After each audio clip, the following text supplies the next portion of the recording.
Hey, howdy, everybody. How are you doing today? You having a good day?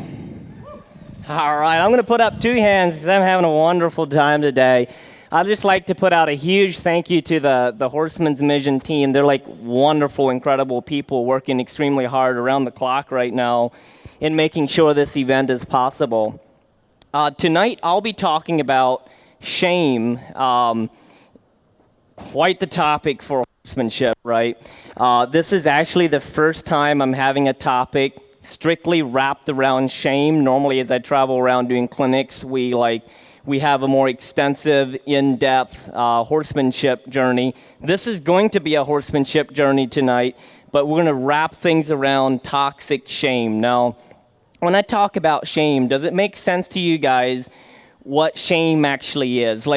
Does it make sense when I talk about shame that you can kind of identify what it is like to be ashamed about something or to be shamed? Does that make sense? All right, you guys speak English, right? All right, so it makes sense when I talk about shame. At one point in our life, we have been shamed by something or someone, right? All right, a little bit better. See, I'm not going to speak Spanish tonight. We're going to speak English. So hopefully we can have an engaging time tonight. So with horsemanship, can we actually shame our horse? Well, technically, no, we can't, because horses do not see and internalize shame the way humans do. But shame in a horse is more the fact that it is fear. And we can all identify with fear, right? So if we're ashamed about something specific, we're going to have fear, okay?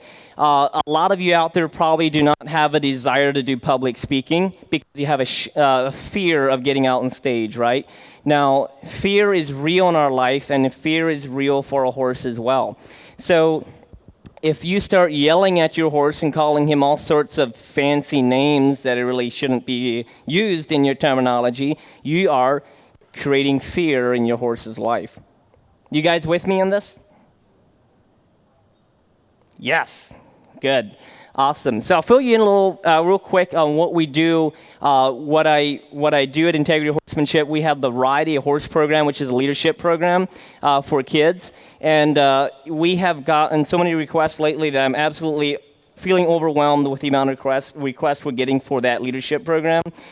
So my goal is to duplicate myself tonight so that you can maybe be inspired, so that you can reach out to teenagers in your community and help them grow, not only through horsemanship, but through life lessons and through your connection with God. So we're going to dive right into the shame process. So I'm going to fill you in a little story about myself. Just to give you a quick look at kind of what I have dealt with in my life, and maybe you're going to identify, and maybe the rest of the session tonight is going to make more sense. So as a young kid, I had extreme interest in horses. I remember imitating my dad's horse at like 4 years of age. I remember trying to run like his horse. And at a young age, I had a desire to be a horse trainer, but I was dealing with a lot of shame. I had asthma at a very young age. I kind of have gotten the idea at that point that, at 10, 12 years of age, I'm probably never going to amount to much because I had asthma and I was going to doctors all the time. Then I had Lyme's disease to top it off. So I had Lyme's disease, and I had asthma that I was dealing with, and you could just say there was a lot of shame being impounded in my life because I was playing the victim mentality game. Now, victim mentality, that's another subject we might talk about. So, in brief, I started looking to horses, and I started training horses, and I found out there's something about horses that is helping me connect with people. So I trained my first horse, and I trained ponies before this, but I trained my first horse at the age of 12, out of kind of a challenge to myself to see if I can train horses. And I started this young horse, and I was very successful, or that I felt at least I was very successful in training this horse. And I started getting this connection process, and I started having fun. So we started training more horses, and it came to a point where word got out, and I started my little business of training horses at around the age of 15. And I remember this very clearly where I had a potential client coming out to look at one of my horses, and this potential client was friends with my mom, and my mom just gave her a warning that I'm a very shy person. I'm probably not going to talk. All right, so she comes out, and I'm trying to explain to her how this horse works. I really couldn't talk. I was tongue-tied. I was afraid. I was ashamed because I didn't want to let other people know what I believe, okay? Does that make sense? Like, we're so afraid to share what we believe because we're afraid of being criticized. Come on, just let go. So what if people criticize you, right? It's not that easy. All right, so that was a time in my life where I realized that somebody maybe likes my horsemanship skills outside of my family, and that's when I really started training horses for other people. And early on in life, in my training journey, I had someone challenge me, and he's like, you got to start teaching people. And I was only 17 at the time, and I'm like, I've only been training horses for the public for a few years.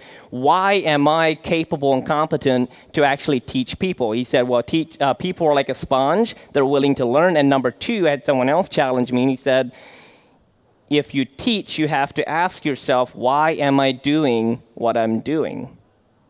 All right, so a lot of you out there might not be public speakers, but you're all teachers and leaders to someone in your life.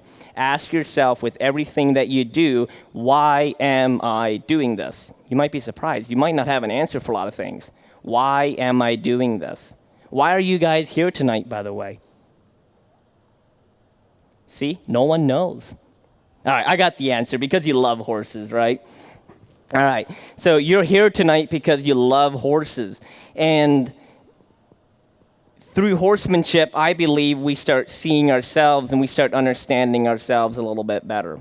So, shame. How are some ways that we have been shamed, and what is the difference between toxic shame and a healthy shame? Toxic shame is, say, I'm working with you in a partnership, and I tell you that you did a stupid job the way you did something, all right? So now you can take that and process it, and you can feel like a failure, or you can take that and take that as an opportunity to build on up. Does that make sense? All right, good. So toxic shame is when you go internal and tell yourself you're stupid. Healthy shame is when you make a change. Change is fun, right? Not all the time, right? If we have been shamed in our lives, we are afraid to make a change. So in horse training, change is what it takes to train a horse, right? So naturally, when I started training this horse, naturally, he would kick, buck, and everything else in between there to get away from me, right? That's natural. And he was a really good student from day one, but that's natural for every single horse. So when you start working with them, you're basically signing a contract, and you're saying, hey, you know what? I'm going to work with you, and you work with me, and we're going to have some fun here. All right? A horse needs to make a change to go from natural behavior to more unnatural behaviors. So if we're afraid to make a change, our horse is going to be afraid to make a change probably as well. All right? So are you guys ready to dive into some solutions? I think I am. I'm ready to talk more. So when you're training a horse, how are some ways that you're shaming him or creating fear in his life? Let's say you're riding him down the trail, or you're performing at a show, and he does something kind of stupid, right? It is up to you if you're going to yell at your horse when you get back to the barn, or you're going to yank on that halter and lead rope for no reason at all, or you can work through the process. So if you get angry with your horse and you start calling him names, you got to realize that you're actually creating fear in his life, because horses need a consistent leader that's going to help them work through life's problems. Because let's face it, naturally, again, this horse would run away, right? But when I start working with him, I'm proving to him in the contract that I'm going to be a leader and that I'm going to be there to help him work through life's problems. Horses either follow someone or a horse, or they become a leader. They hate that 50-50 balance, okay? So if you're a leader on Tuesday, but you're a follower of your horse on Wednesday, and then repeat on Thursday and Friday, you have a 50-50 balance in the relationship. All right, you know what happens then? Your horse is going to become very disrespectful. And they start becoming fearful because they don't know when it's Tuesday or Wednesday. They don't know the difference. They don't know if you're going to be happy today or you're going to be a grump today. So what are some solutions in helping you be a better leader for your horse and quit shaming your horse? Number one, it's a thought process for the most part.